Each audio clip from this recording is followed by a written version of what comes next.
अपने शरीर और बुद्धि को ऐसे बनाओ कि आपकी बुद्धि और शरीर के आगे कोई भी दुख और सुख और सर्दी गर्मी सब समान लगे, उसका आप पर कोई भी फर्क न पड़े।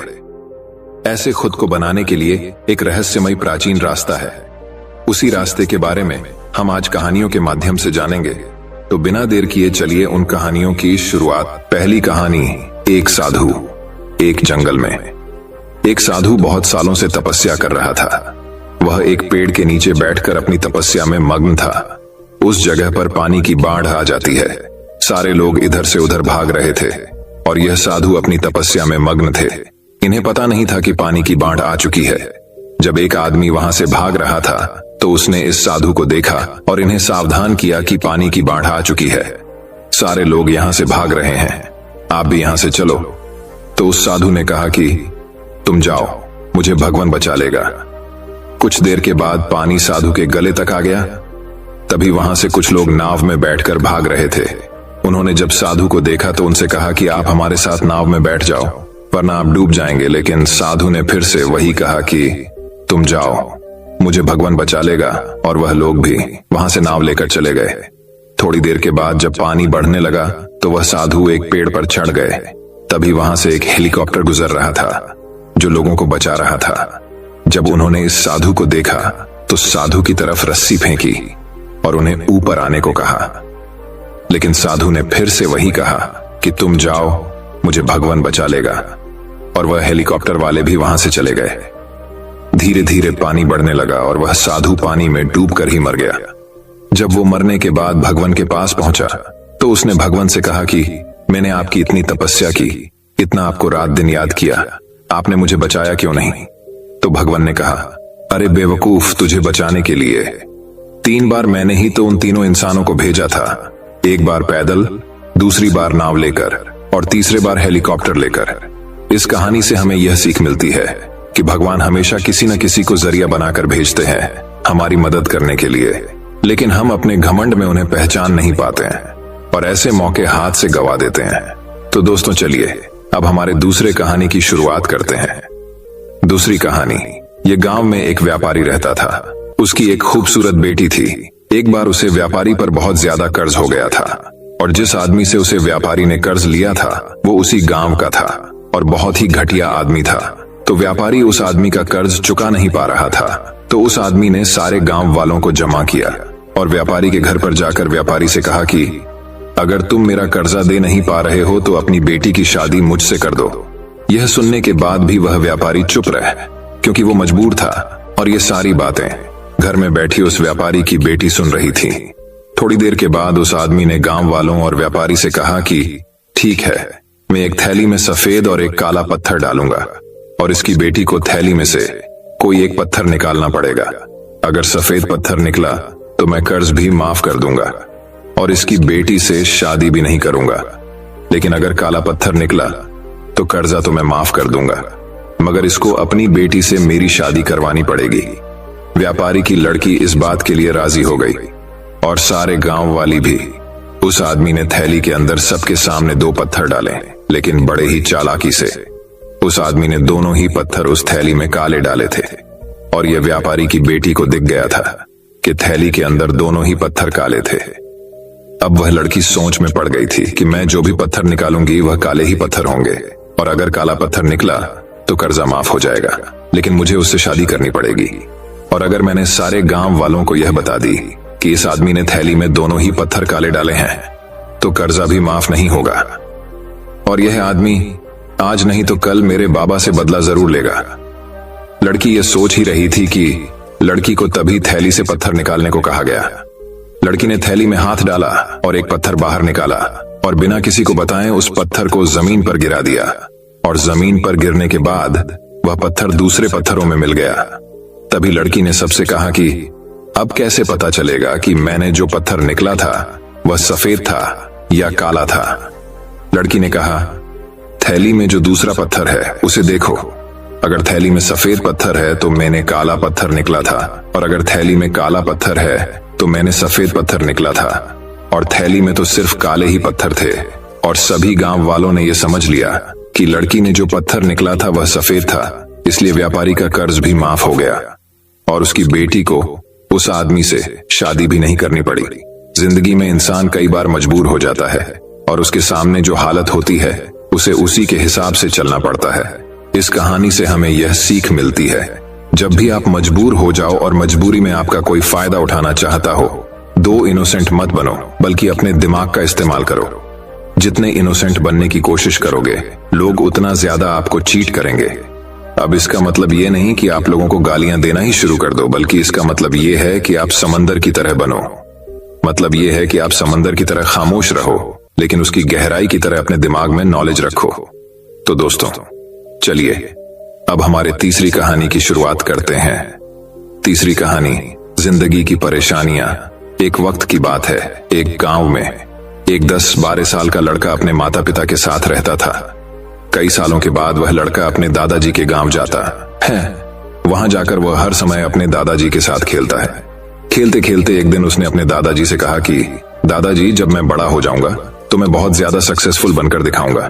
क्या आप मुझे कामयाब बनने के लिए कुछ तरीके बता सकते हैं? हेलो। उसके दादाजी मुस्कुराते हुए उसकी तरफ देखते हैं और उसे कहते हैं हाँ, और वह उसे एक पौधों की दुकान पर ले जाते हैं। यहाँ पर छोटे छोटे पौधे मिलते थे। वहां से उसके दादाजी 2 छोटे पौधे खरीदने हैं और वापस घर आ जाते हैं।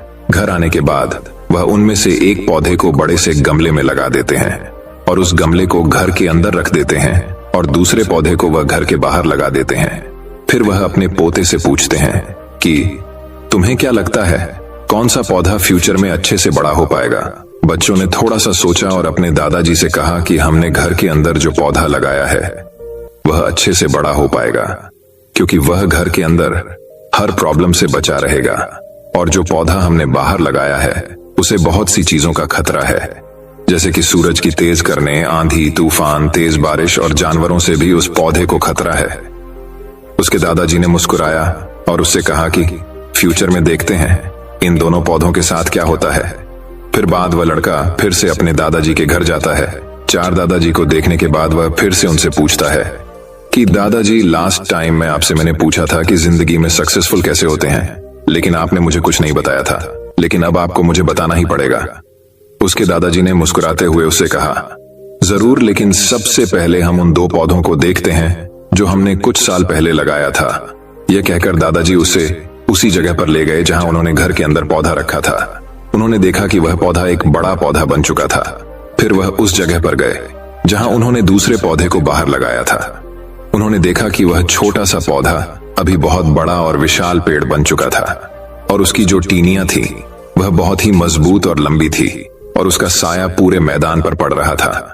अब उस लड़के के दादाजी ने उसकी तरफ देखा और उससे कहा कि अब बताओ, कौन सा पौधा ज्यादा बड़ा और मजबूत चुका है, कौन सा पौधा ज्यादा सक्सेसफुल हुआ है? लड़के ने कहा वह पौधा जो हमने घर से बाहर लगाया था। लेकिन दादाजी, ये कैसे पॉसिबल है? इस पौधे ने कई डेंजर सिचुएशन सही होगी, इस पर कई प्रॉब्लम्स आई होंगी, लेकिन फिर भी यह पौधा इतना बड़ा पेड़ कैसे बन गया? उसके दादाजी ने उसकी तरफ देखा और कहा तुमने ठीक कहा, जो ख्वाजा हमने बाहर लगाया था उसने कई प्रॉब्लम सही होगी, और उन्हीं प्रॉब्लम से लड़ते हुए वह इतना बड़ा और विशाल हो पाया है, और अब वह जितना चाहे उतना अपनी टहनियों को बड़ा कर सकता है, और जो तूफान और तेज बारिश जैसी प्रॉब्लम्स हैं वह उसकी टहनियों को और भी मजबूत बनाती है, और इसी वजह से आज वह एक बहुत विशाल पेड़ बन चुका है, और अब यह सारी प्रॉब्लम्स उसके सामने छोटी है। फिर उसके दादाजी ने उसकी तरफ देखा और उससे कहा कि बेटा, एक चीज हमेशा याद रखना, जब तक तुम अपनी लाइफ में स्ट्रगल नहीं करोगे, जब तक तुम डिफिकल्टीज से नहीं गुजारोगे, तब तक तुम अपनी लाइफ में सक्सेस को हासिल नहीं कर सकते हो। अगर तुम अपनी लाइफ में हमेशा कंफर्टेबल चॉइस ही रखोगे तो तुम अपनी लाइफ में उतना तरक्की नहीं कर पाओगे जितना तुम कर सकते हो। और अगर तुम हर प्रॉब्लम के लिए तैयार रहोगे, हमेशा स्ट्रगल के लिए रेडी रहोगे, तो फिर किसी भी मंजिल को पाना तुम्हारे लिए नामुमकिन नहीं होगा, और फिर बड़ी बड़ी प्रॉब्लम्स तुम्हें छोटी लगने लगेंगी। ये सुनने के बाद उसे लड़के ने एक गहरी सांस ली और फिर उसे विशाल और बड़े पेड़ की तरफ वह देखने लगा। उसके दादाजी के शब्द उसके दिमाग में घूम रहे थे। दोस्तों, प्रॉब्लम्स, रुकावट और डिफिकल्टी, इन चीजों को हम अपनी जिंदगी के दुश्मन समझते हैं, लेकिन यही रुकावटें, यही डिफिकल्टी हमें स्ट्रांग बनती है और हमारी जिंदगी में हमें ज्यादा सक्सेसफुल बनाती है। किसी ने कहा है कि अगर तुम्हारे लाइफ में कोई प्रॉब्लम नहीं आ रही है तो समझ जाओ कि आप गलत ट्रैक पर हो। तो दोस्तों चलिए अब हमारे चौथी कहानी की शुरुआत करते हैं। चौथी कहानी एक चिड़िया थी। उस चिड़िया ने अपना घोंसला किसान के खेत में बनाया था। कुछ दिनों बाद उस चिड़िया ने 2 अंडे दिए। कुछ दिनों के बाद उन अंडों में से 2 बच्चे निकले। अब चिड़िया रोज सुबह अपने बच्चों के लिए दाना चुगने के लिए जाती और शाम को वापस आती। अब हर रोज ऐसे ही होने लगा था। चिड़िया सुबह जाती और शाम को वापस आती। कई दिनों तक ऐसे ही चलता रहा। एक दिन जब चिड़िया अपने बच्चों को घोंसले में छोड़कर दाना चुगने के लिए गई थी तो उस खेत का मालिक वहां पर आता है और कहता है कि यहाँ पर तो बहुत सारी फसल बढ़ चुकी है, कल अपने बेटों को बोलकर इसको कटवा दूंगा। ये बोलकर उस खेत का मालिक वहां से चला जाता है। ये बात चिड़िया के बच्चों ने सुन ली थी। जब शाम को चिड़िया वापस आई, उसके बच्चों ने अपनी माँ से कहा कि आज खेत का मालिक आया था और वह कह रहा था कि कल अपने बेटों को बोलकर फसल कटवा दूंगा, और जब फसल कटेगी तो हमारा घोंसला भी टूट जाएगा। हमें आज ही अपना घोंसला यहाँ से ले जाना चाहिए। ये सब बातें चिड़िया सुनी और अपने बच्चों से कहा कि तुम दोनों बेफिक्र होकर सो जाओ, कल ऐसा कुछ नहीं होगा। और गजब की बात यह हुई, कल सच में ऐसा कुछ नहीं हुआ। लगभग 1 हफ्ता गुजरने के बाद उस खेत का मालिक फिर आया और फसल को देखकर उसने फिर से वही कहा कि अब तो फसल काफी ज्यादा बढ़ चुकी है, कल तो मेरे नौकरों के हाथ से इसे कटवाना ही पड़ेगा। यह बोलकर वहां से चला गया। जब शाम को चिड़िया दाना चुग कर वापस आई, फिर से उसके बच्चों ने उसे कहा कि आज फिर से खेत का मालिक आया था और इस बार तो वह कह रहा था कि कल तो नौकरों के हाथ से फसल काटने ही पड़ेगी। माँ, हमें जल्दी ही अपना घोंसला दूसरी जगह ले जाना चाहिए। फिर से चिड़िया ने अपने बच्चों से कहा कि कल भी ऐसा कुछ नहीं होगा।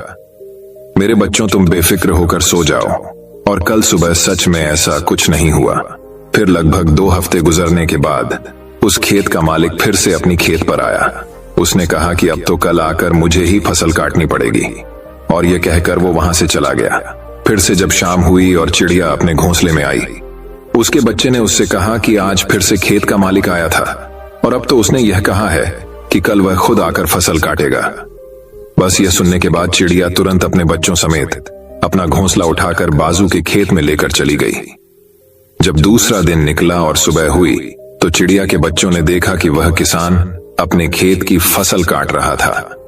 यह देखने के बाद में बच्चों ने अपनी माँ से पूछा कि वो आपको कैसे पता था कि वह खेत का मालिक आज पक्का फसल कटेगा, हालांकि इससे पहले भी वह 2 बार यही कहकर गया था। चिड़िया ने अपने बच्चों की तरफ देखा और कहा, बच्चों, मेरी बात को ध्यान से सुनना। ये जो इंसान है ना, जब तक अपने काम को 2 बार टालता नहीं है तब तक उस काम को हाथ तक नहीं लगाता, फिर चाहे वह कितना भी छोटा काम हो। क्या चिड़िया ने अपने बच्चों से सही कहा? हाँ, बिल्कुल सही कहा।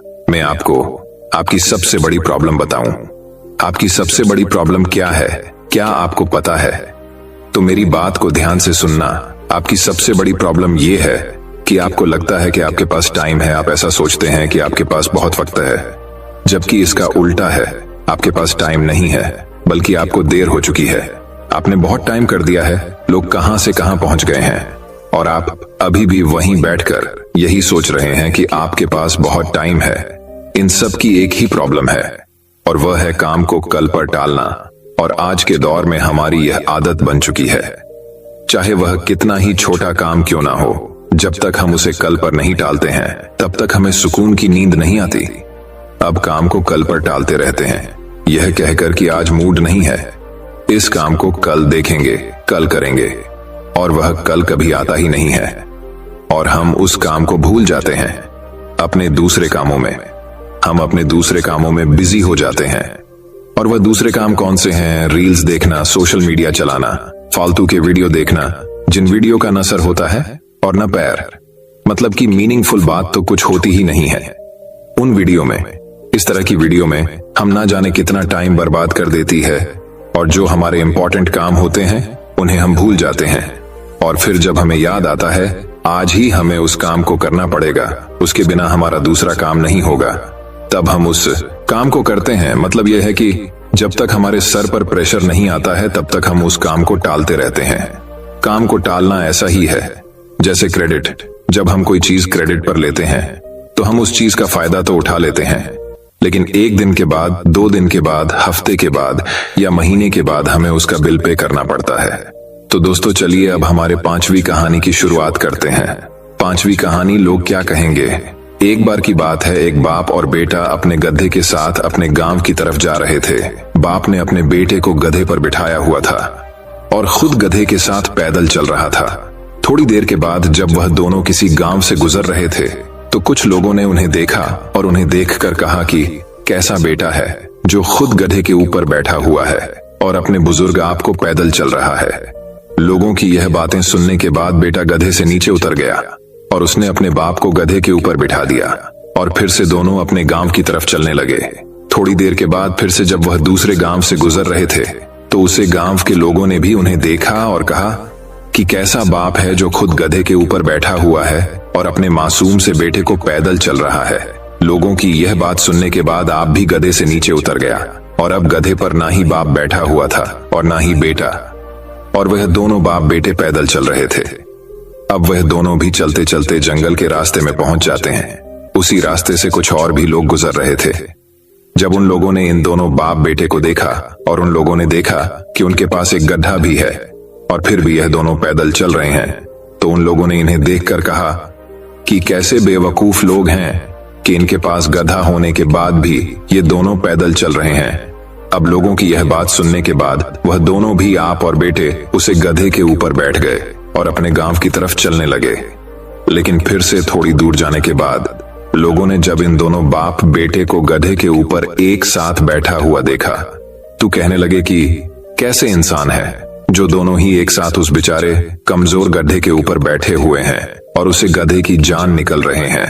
इन दोनों के अंदर जरा भी दया नहीं है।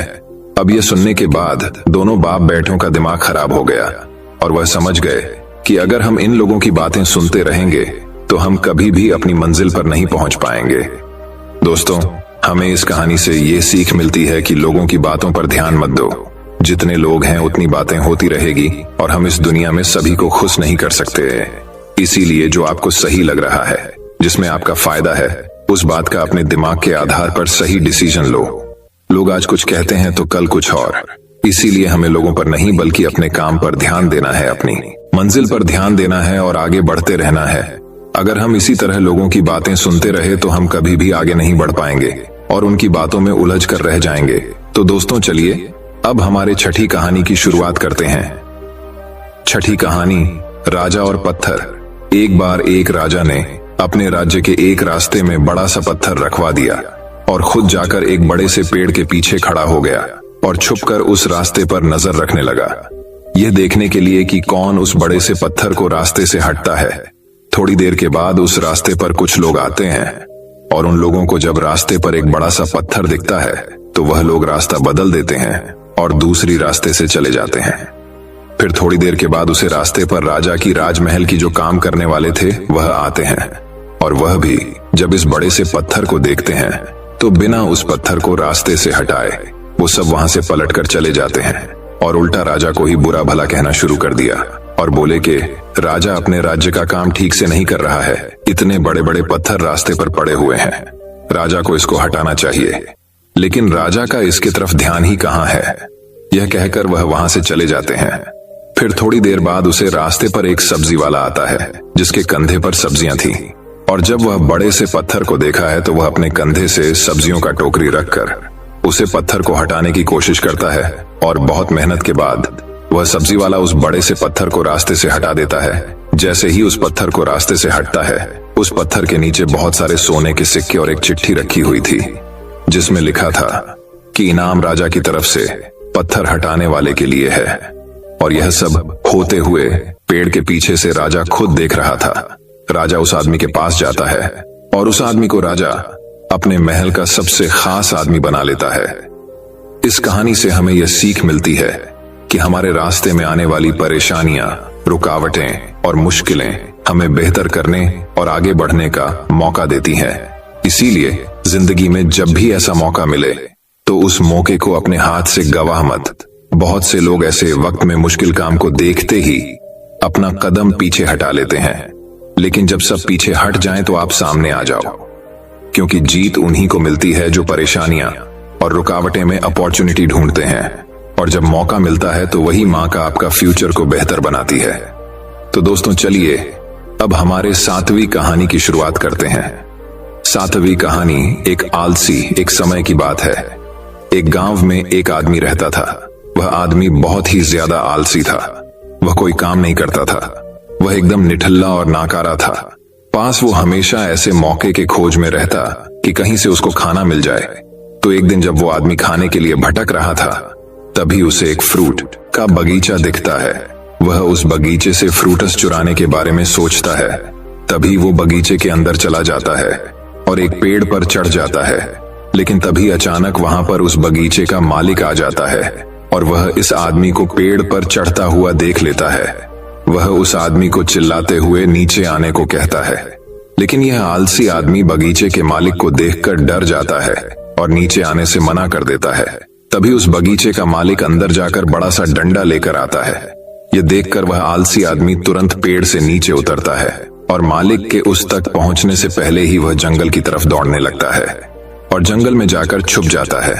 कुछ समय बीतने के बाद वह आलसी आदमी वहां से निकलता है और जंगल के रास्ते से जब वह गांव की तरफ जा रहा था, तभी उसे एक लोमड़ी दिखती है जिसके सिर्फ 2 ही पैर थे और उसके 2 पैर टूटे हुए थे और वह जंगल में रेंगती हुई चल रही थी। यह देखने के बाद वह आलसी आदमी सोचता है कि यह लोमड़ी अब तक इस घने जंगल में जिंदा कैसे है। यह लोमड़ी भाग नहीं सकती, चल नहीं सकती, तो कैसे ही अपने लिए खाने का इंतजाम करती होगी।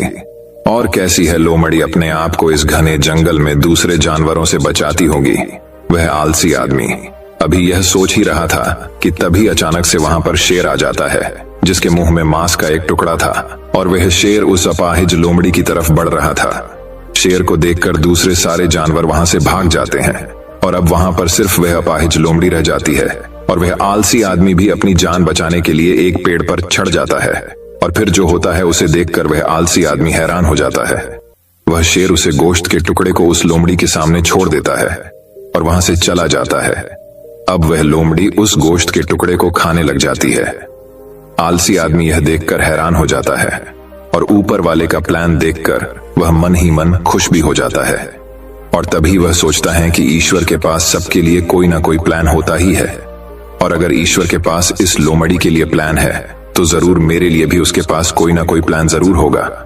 और तभी वह आलसी आदमी रोड के साइड में एक बड़ा सा पेड़ देखकर उसके नीचे बैठ जाता है, यह सोचकर कि मेरे लिए भी कोई ना कोई खाना लेकर जरूर आएगा। वह आदमी 2 दिन तक उस जगह पर बैठकर इंतजार करता है, लेकिन कोई भी उसके लिए खाना लेकर नहीं आता। आखिरकार जब उसे भूख बर्दाश्त नहीं होती है तो खुद ही खाने की तलाश में निकल पड़ता है। वह रास्ते से जा ही रहा था कि तभी उसे रास्ते में एक बुजुर्ग आदमी मिलते हैं। वह आलसी आदमी उन बुजुर्ग से कहता है कि मुझे भूख लगी है, आपके पास कुछ खाने के लिए है तो मुझे दे दो। तभी वह बुजुर्ग आदमी उसको कुछ खाने और पीने को दे देते हैं। खाना खाने के बाद वह आलसी आदमी उन बुजुर्ग से कहता है कि मैं 2 दिन पहले जो देखा आप उस पर विश्वास नहीं करेंगे। मैं जंगल में एक अपाहिज लोमड़ी को देखा जिसे खुद शेर गोश्त लाकर दे रहा था खाने के लिए। मैंने सोचा कि ईश्वर के पास मेरे लिए भी कोई ना कोई प्लान जरूर होगा, लेकिन ईश्वर ने उस लोमड़ी पर अपनी दया दिखाई और मुझ पर नहीं। मेरे लिए कोई भी खाना लेकर नहीं आया और आखिरकार मुझे ही खुद खाने की तलाश में निकलना पड़ा। उस आलसी आदमी ने उन बुजुर्ग आदमी से पूछा कि मेरे साथ ही ईश्वर ने ऐसा क्यों किया। तभी उन बुजुर्ग आदमी ने मुस्कुराते हुए कहा, यह सच है कि ईश्वर के पास सभी के लिए कोई ना कोई प्लान तो जरूर होता है और तुम्हारे लिए भी है, लेकिन तुमने उसे गलत तरीके से समझ लिया। वह तुम्हें लोमड़ी नहीं बल्कि वह तुम्हें उस शेर की तरह बनाना चाहता था। दोस्तों, इस कहानी से हमें यह सीख मिलती है कि अगर हम हमारी लाइफ को ध्यान से देखें तो हमें यह पता चलेगा कि जिंदगी सबक से भरी पड़ी है और हर एक मोमेंट का एक डीप मीनिंग होता है। उस आलसी आदमी ने लोमड़ी को मदद लेते हुए देखा और सोचा कि लोमड़ी सिर्फ बैठी हुई है और वह सिर्फ इंतजार कर रही है कि कब उसके साथ अच्छी चीज होगी। लेकिन वह आदमी यह भूल गया था कि वह लोमड़ी मजबूर थी, लेकिन हम उस लोमड़ी की तरह मजबूर और लाचार नहीं है। ऊपर वाले ने हमें एबिलिटी दी है अपना काम करने की, बिल्कुल उस शेर की तरह। हमारे पास भी खुद की स्ट्रेंथ और कैपेबिलिटी है हमारी सिचुएशन को बदलने की, लेकिन उसके लिए आपको एफर्ट्स लेने पड़ेंगे, एक्टिव बनना पड़ेगा, तभी आप उस शेर की तरह बन पाएंगे। तो दोस्तों चलिए अब हमारे 8वीं कहानी की शुरुआत करते हैं। 8वीं कहानी एक जाल। दोस्तों, बचपन से लेकर अभी तक हमें कुछ ऐसी बातें सिखा दी गई हैं, बल्कि हमारे दिमाग में बिठा दी गई है, फिट कर दी गई है, जिसका कि कोई मतलब ही नहीं है। और यह बातें हमें हमारी स्कूल में, हमारे घर पर, बल्कि हर जगह सुनाई देती है। वह कौन सी बातें हैं, कौन सी ऐसी बात की मैं बात कर रहा हूँ, वह आपको इस कहानी में सब कुछ समझ में आ जाएगा। एक बार एक पिंजरे में कुछ बंदरों को डाल दिया जाता है और उस पिंजरे में एक सीढ़ी लगा दी जाती है। उसके ऊपर कुछ केले लटका दिए गए। जैसे ही उस पिंजरे में कुछ बंदरों को डालते हैं, उनमें से एक बंदर सीढ़ी चढ़ के केले खाने की कोशिश करता है, लेकिन जैसे ही वह सीढ़ी पर कदम रखता है तो उन सब बंदरों के आंख में ठंडा पानी डाल दिया जाता है। इसकी वजह से वो फिर नीचे उतर आता है। फिर उसके बाद एक दूसरा बंदर कोशिश करता है। वह जैसे ही सीढ़ी पर कदम रखता है तो उन तमाम बंदरों पर ठंडा पानी डाल दिया जाता है। अब वह बंदर भी नीचे आ जाता है। सारे बंदरों को अब यह बात समझ में आ जाती है कि सीढ़ी पर चढ़ते ही हमारे ऊपर ठंडा पानी डाला जाता है। फिर कुछ समय बाद उस पिंजरे में से एक पुराने वाले बंदर को निकालकर और एक नए वाले बंदर को डाल दिया जाता है। नया वाला बंदर जैसे ही पिंजरे में जाता है तो उस केले देखता है, और वह बंदर केले खाने के लिए सीढ़ी पर जैसे ही कदम रखता है कि सारे बंदर मिलकर उसकी पिटाई कर देते हैं। बंदर को यह बात समझ में नहीं आती है कि मेरी पिटाई क्यों हुई, इसके पीछे क्या वजह है। बंदर को कुछ समझ में नहीं आता है। फिर थोड़ी देर के बाद उस पिंजरे में से एक पुराने वाले बंदर को निकाल दिया जाता है और फिर एक नए वाले बंदर को डाल दिया जाता है। और उस बंदर को भी जैसे ही पिंजरे में डालते ही उसे केले दिखते हैं, और वो जैसे ही उसको खाने के लिए सीढ़ी में चढ़ने की कोशिश करता है तो सारे बंदर मिलकर उसकी धुलाई कर देते हैं। और धुलाई करने वाले बंदरों में से वह बंदर भी शामिल होता है जो पिछली बार पीटा गया था। इसको भी पता ही नहीं था कि मेरी पिटाई क्यों की गई है, और इस बार उसने भी सारे बंदरों के साथ मिलकर उस नए वाले बंदर की पिटाई कर दी। तो फिर धीरे धीरे करके उस पिंजरे में से सारे पुराने वाले बंदरों को निकाल दिया जाता है और उसमें सारे नए बंदरों को डाल दिया जाता है। अब उस पिंजरे में सारे नए बंदर थे, और उस पिंजरे पर जो बाल्टी रखी हुई थी ठंडे पानी की, वह भी हटा दी जाती है। पर अब जब भी कोई नया बंदर को उस पिंजरे में डाल रहे थे, अब वह नया बंदर जैसे ही केले खाने के लिए सीढ़ी में अपनी पैर को रखता है, वैसे ही सारे बंदर मिलकर उसे नए बंदर की धुलाई कर देते हैं। और उस पिंजरे में किसी को पता ही नहीं था कि हम एक दूसरे को क्यों मार रहे हैं। और इसी तरह हम इंसान भी एक दूसरों के सपनों की धुलाई करते आ रहे हैं। जब भी कोई इंसान सपना देखता है कुछ बड़ा करने का, हम उसको कुछ ऐसी बातें बता देते हैं जिसकी वजह से वह डिमोटिवेट हो जाता है, और हमें भी ये पता नहीं होता है कि हम उसकी सपनों की धुलाई क्यों कर रही है और हम उसको ऐसी बातें क्यों बता रहे हैं, क्योंकि हम लोगों ने अपने बाप दादा से यही सब कुछ सुना है ना, इसीलिए हम उसके साथ भी ऐसी ही बातें कर रहे हैं। और सबसे बड़ा डायलॉग जो होता है कि समय से पहले और किस्मत से ज्यादा। आज तक किसी को भी नहीं मिला, तू चाहे कुछ भी कर, कितने भी बड़े सपने देख, अच्छे अच्छे को हमने फेल होते हुए देखा है। कुछ इस तरह के डायलॉग हम बोलते हैं। लेकिन मैं आपको बता दूं कि जो ठंडा पानी की बाल्टी जो पिंजरे के ऊपर रखी गई थी, वह अब हटा दी गई है। पहले का टाइम बहुत अलग था और अभी का टाइम बहुत अलग है। और अगर कोई इंसान बिजनेस का सपना देखा है, कोई आइडिया आता है, अगर वो उस बिजनेस का लोगों को बताता है, तो लोग उसे कौन सा डायलॉग मारते हैं कि अभी धंधे पानी नहीं है, अभी के टाइम में काम धंधा नहीं है, तो कुछ भी कर, तेरा बिजनेस ठप हो जाएगा। कुछ इस तरह की बातें हम सामने वाले बंदे से करते हैं। लेकिन जिसमें हिम्मत होती है ना, वह सारे बंदरों से निपट कर उस सीढ़ियों के ऊपर चढ़कर आखिरकार वो केले खा ही लेता है। और इसी तरह जितने भी है डिस्ट्रक्शन है ना, और लोगों की बातें हैं, जो लोग आपसे इस तरह की बातें करते हैं, उन सबको साइड में करो यार, और अपने काम पर फोकस करो और अपने सपनों की सीढ़ी पर चढ़ते रहो। एक दिन आपको कामयाबी जरूर मिलेगी। पहले का टाइम गया, पहले के टाइम को भूल जाओ, अभी अब के टाइम में जियो यार। ये मत सोचना कि ये दुनिया क्या कहेगी, अगर कर गए तो ये दुनिया तुम्हें देखेगी।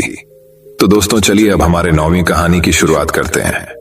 9वीं कहानी, जिंदगी बदलने वाली कहानी।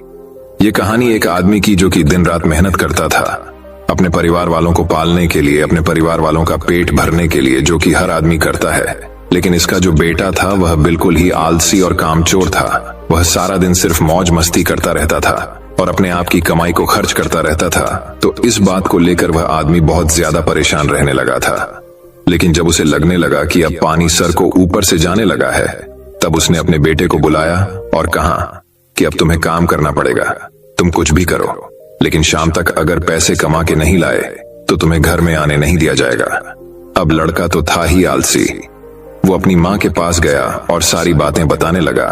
तो उसके माँ ने अपने पास से उसको कुछ पैसा दे दिया और कहने लगी, तुम अपने पापा को शाम में ये कहना कि ये मेरी मेहनत की कमाई है।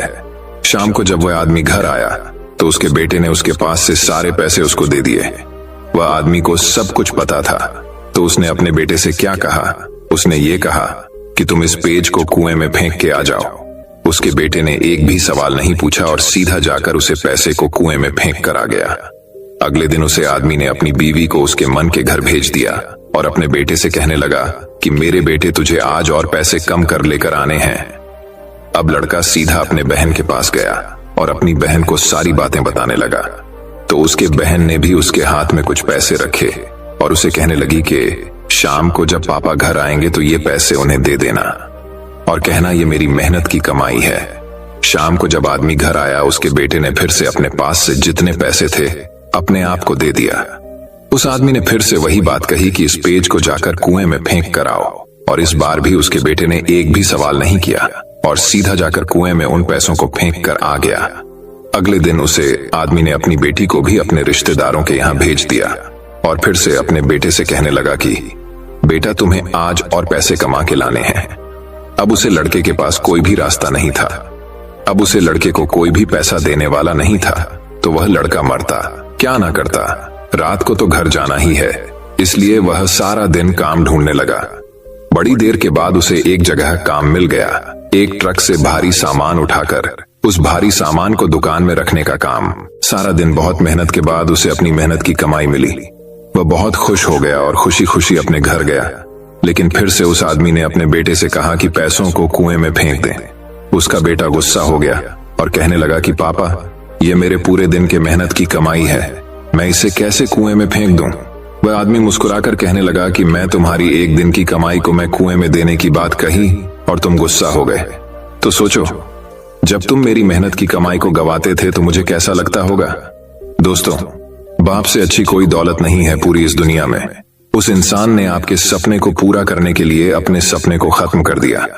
जब भी जिंदगी में फिजूल खर्च करोगे तो उसे इंसान के बारे में जरूर सोचना, क्योंकि वह इन पैसों के लिए दिन रात मेहनत करता है, सिर्फ आपके सपने पूरे करने के लिए। और बाप के कमाने या ना कमाने से कोई फर्क नहीं पड़ता। बाप का होना ही आपके लिए सबसे बड़ी ताकत होती है। मैं आपसे एक बात कहना चाहता हूं कि जिंदगी में कोई ऐसा काम ना करना कि उनका सर आपकी वजह से शर्म से झुक जाए। ऐसा काम करो उन्हें आप पर गर्व हो कि आप उनकी औलाद हो। एक छोटा सा शेर कह के इस कहानी को खत्म करता हूं। एक रोज तुम्हें एहसास जरूर होगा कि मसरूफ तुम थे और उम्र दराज वो होगा। एक रोज तुम्हें एहसास जरूर होगा कि मसरूफ तुम थे और उम्र दराज वह होगा जिसकी उंगली का सहारा पकड़कर चला करते थे। आज वही छड़ी का तलबगार होगा और जिसके सदके में जी रहे हो आज, वह ना रहा तो क्या होगा। पर अभी भी वक्त बचा है कुछ खास तुम्हारे पास। कब तक? जब अब तक के बाप का साया तुम्हारे साथ होगा। और जन्नत के तलबगार हो तो सीने से लगा लेना, क्योंकि वही कल जन्नत का दरवाजा होगा। तो दोस्तों, चलिए अब हमारे 10वीं कहानी की शुरुआत करते हैं। 10वीं कहानी दोस्तों बात बहुत समय पहले की है। विशाल नगर राज्य में एक राजा राज करता था। उसकी केवल एक आंख और एक पैर था। इन कमजोरियों की बात भी वह एक कुशल, दयालु और बुद्धिमान शासक था। उसके शासन में प्रजा बहुत खुशहाल जीवन व्यतीत कर रही थी। एक दिन की बात है, राजा अपने महल के गलियारे से टहल रहा था। सहसा उसकी दृष्टि गलियारे की दीवार पर लगे चित्रों पर पड़ी। वे चित्र उसके पूर्वज के थे। उन चित्रों को देख राजा के मन में विचार आया कि भविष्य में जब उसके उत्तराधिकारी महल के उस गलियारे से टहलेंगे तो उन चित्रों को देख अपने पूर्वजों का स्मरण करेंगे। राजा का चित्र अब तक उस दीवार पर नहीं लगा था। अपनी शारीरिक अक्षमताओं के कारण वह नहीं जानता था कि उसका चित्र कैसा दिखेगा, लेकिन उस दिन उसने सोचा कि उसे भी अपना चित्र उस दीवार पर लगवाना चाहिए। अगले दिन उसने अपने राज्य के श्रेष्ठ चित्रकारों को दरबार में आमंत्रित किया। दरबार में उसने घोषणा की कि वह महल में लगवाने के लिए अपना सुंदर चित्र बनवाना चाहता है। जो उसका सुंदर चित्र बना सकता है वह चित्रकार आगे आए। चित्र जैसा बनेगा वैसा ही उस चित्रकार को इनाम दिया जाएगा। दरबार में उपस्थित चित्रकार अपनी कला में निपुण थे, लेकिन राजा की घोषणा सुनने के बाद वे सोचने लगे कि राजा तो काना और लंगड़ा है, ऐसे में उसका सुंदर चित्र कैसे बन पाएगा।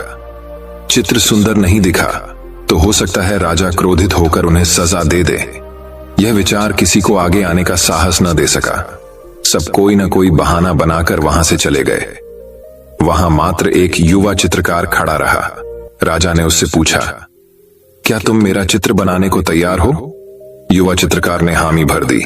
राजा ने उसे अपना चित्र बनाने की आज्ञा दे दी।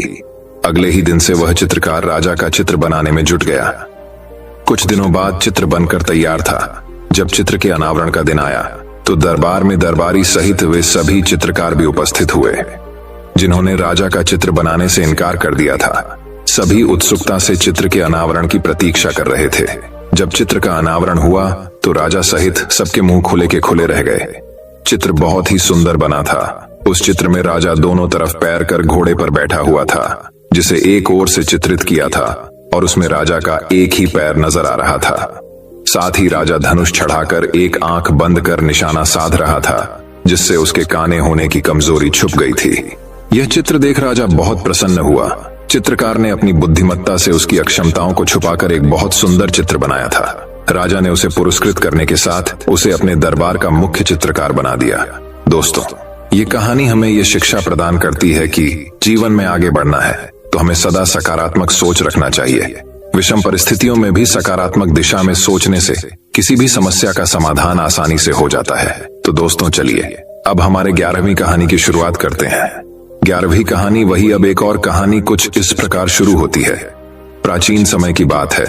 रमण नगर राज्य में एक राजा राज करता था। उसका राज्य खुशहाल था। धन धान्य की कोई कमी नहीं थी। राजा और प्रजा खुशी खुशी अपना जीवन यापन कर रहे थे। एक वर्ष उस राज्य में भयंकर अकाल पड़ा।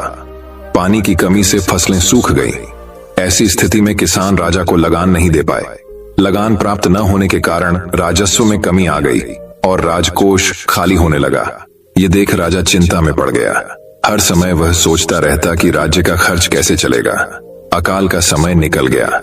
स्थिति सामान्य हो गई, किंतु राजा के मन में चिंता घर कर गई। हर समय उसके दिमाग में यही रहता कि राज्य में पुनः अकाल पड़ गया तो क्या होगा। इसके अतिरिक्त भी अन्य चिंताएं उसे घेरने लगी। पड़ोसी राज्य का भय, मंत्रियों का षड्यंत्र जैसी कई चिंताओं ने उसकी भूख प्यास और रातों की नींद छीन ली। वह अपनी इस हालत से परेशान था, किंतु जब भी वह राजमहल के माली को देखता तो आश्चर्य में पड़ जाता। दिन भर मेहनत करने के बाद वह रूखी सूखी रोटी भी छक्कर खाता और पेड़ के नीचे मजे से सोता। कई बार राजा को उससे जलन होने लगती। एक दिन उसके राज दरबार में एक सिद्ध साधु पधारे। राजा ने अपनी समस्या साधु को बताई और उसे दूर करने सुझाव मांगा। साधु राजा की समस्या अच्छी तरह समझ गए थे। वे बोले, राजन, तुम्हारी चिंता की जड़ राजपाट है। अपना राजपाट पुत्र को देकर चिंता मुक्त हो जाओ। इस पर राजा बोला, गुरुवर, मेरा पुत्र मात्र 5 वर्ष का है। वह अबोध बालक राजपाट कैसे संभालेगा? तो फिर ऐसा करो कि अपनी चिंता का भार तुम मुझे सौंप दो। साधु बोले।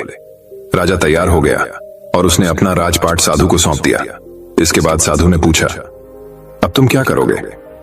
राजा बोला, सोचता हूं कि अब कोई व्यवसाय कर लूं, लेकिन उसके लिए धन की व्यवस्था कैसे करोगे?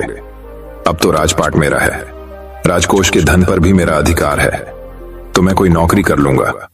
राजा ने उत्तर दिया, ये ठीक है, लेकिन यदि तुम्हें नौकरी ही करनी है तो कहीं और जाने की आवश्यकता नहीं, यही नौकरी कर लो। मैं तो साधु हूं, मैं अपनी कुटिया में ही रहूंगा, राजमहल में ही रहकर। मेरी ओर से तुम ये राजपाट संभालना। राजा ने साधु की बात मान ली और साधु की नौकरी करते हुए राजपाट संभालने लगा। साधु अपनी कुटिया में चले गए। कुछ दिन बाद साधु पुनः राजमहल आए और राजा से भेंट कर पूछा, कहो राजन, अब तुम्हें भूख लगती है या नहीं और तुम्हारी नींद का क्या हाल है? गुरुवर, अब तो मैं खूब खाता हूं और गहरी नींद सोता हूं। पहले भी मैं राजपाट का कार्य करता था, अब भी करता हूं, फिर ये परिवर्तन कैसे? ये मेरी समझ के बाहर है। राजा ने अपनी स्थिति बताते हुए प्रश्न भी पूछ लिया। साधु मुस्कुराते हुए बोले, राजन, पहले तुमने काम को बोझ बना लिया था और उस बोझ को हर समय अपने मांस पटल पर ढोया करते थे, किंतु राजपाट मुझे सौंपने के उपरांत तुम समस्त कार्य अपना कर्तव्य समझकर करते हो, इसलिए चिंता मुक्त हो। दोस्तों, ये कहानी हमें यह शिक्षा प्रदान करती है कि जीवन में जो भी कार्य करें अपना कर्तव्य समझकर करें। न कि बोझ समझकर। यही चिंता से दूर रहने का एकमात्र आसान तरीका है। दोस्तों, मैं उम्मीद करता हूं कि यह कहानी सुनने से आपके जीवन में अच्छे बदलाव आए होंगे। आपको इस वीडियो से क्या सीखने मिला, ये कमेंट करके जरूर बताइए और अपने परिवार, दोस्तों या आपके करीबी इंसान के साथ ये कहानी शेयर करके उन्हें भी इस ज्ञान से परिचित करवाए। बाकी अगर आपको ये वीडियो दिल से अच्छी लगी हो तभी इस वीडियो को लाइक कर देना, और आपने अब तक इस चैनल को सब्सक्राइब न किया हो तो चैनल को सब्सक्राइब भी जरूर कर देना। आपका हर दिन शुभ हो और खुशियों से आपका जीवन भरा रहे। धन्यवाद। नमो बुद्धाय।